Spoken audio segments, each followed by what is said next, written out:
વિધાનસભા ગૃહમાં વિપક્ષે સુરેન્દ્રનગરમાં ખનીજ માફિયાના ત્રાસને લઈને કરેલા પ્રહાર પર ભાજપના ધારાસભ્ય મહેશ કસવાલાએ નિવેદન આપ્યું છે અને મહેશ કસવાલાએ કહ્યું છે કે શું સરકારની દરેક કામગીરી સામે વિપક્ષ વિરોધ જ કરશે?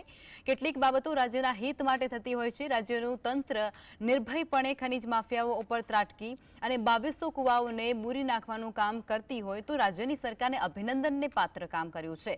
રાજ્ય સરકારને આવી કિસ્સાઓ માટે ક્વિક રિસ્પોન્સ ટીમ બનાવી અને કામગીરી કરવા માટે આગવું આયોજન કર્યું છે અને 197 જેટલા ગુના પણ દાખલ કર્યા છે। ખનીજ માફિયાઓ પર કઠોર કાર્યવાહી કરવામાં આવી રહી છે અને તેને અભિનંદન આપવાના બદલે વિપક્ષ હંમેશા ટીકા કરતો રહ્યો છે।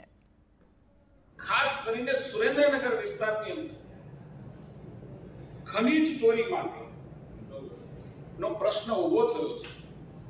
હું એમ માનું છું કે માત્ર કોંગ્રેસના લોકો કે પ્રતિપક્ષના લોકો રાજ્ય સરકારની દરેક કામગીરી એનો વિરોધ જ કરશે।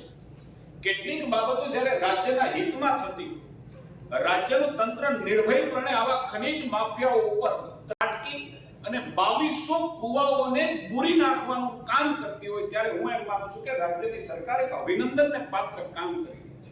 મારે આ તબક્કે મીડિયાની જે બહેન દ્વારા આનું સ્ટિંગ ઓપરેશન કરવામાં આવ્યું હતું અને આખો એક કિસ્સો છે એ પ્રજાની સમક્ષ મૂકવામાં આવ્યો તો, સરકારની સમક્ષ મૂકવામાં આવ્યો તો એક ધારાસભ્ય તરીકે, ભારતીય જનતા પાર્ટીના કાર્યકર્તા તરીકે મીડિયાના પ્રતિનિધિને પણ અભિનંદન આપું।